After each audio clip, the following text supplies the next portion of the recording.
بسم اللہ الرحمن الرحیم۔ السلام علیکم ویورز، آپ دیکھ رہے ہیں صراط مستقیم سعودی نیوز چینل۔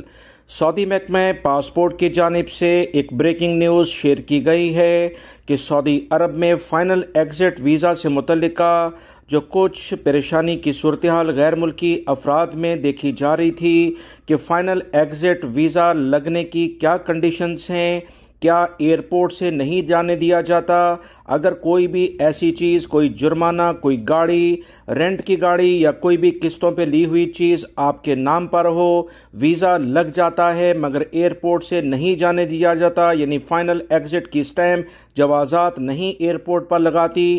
اس تمام صورتحال کے لحاظ سے غیر ملکی بھائیوں میں کافی کنفیوژن تھی۔ اس تمام صورتحال کا جواب سعودی محکمہ پاسپورٹ جوازات نے ٹویٹر پر پوچھے گئے ایک اہم سوال کا بہترین انداز میں جواب دیتے ہوئے وضاحت جاری کر دی ہے۔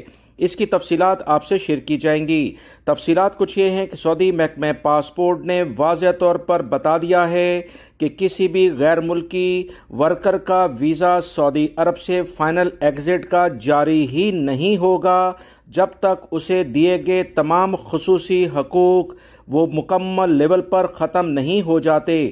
یاد رکھیں، خصوصی حقوق میں آپ کے نام پر گاڑی کا ٹرانسفر ہونا، کوئی جرمانہ آپ کے اقامے پر ہونا، کوئی کریڈٹ کارڈ کی رقم آپ کے اقامے پر ہونا، یعنی کسی بھی لیول کے جو غیر ملکی افراد کو خصوصی حقوق سعودی حکومت دیتی ہے، اگر ان میں سے کوئی ایک بھی باقی ہے تو کوئی بھی کفیل کمپنی آپ کا فائنل ایگزٹ نہیں لگا سکتی ہے۔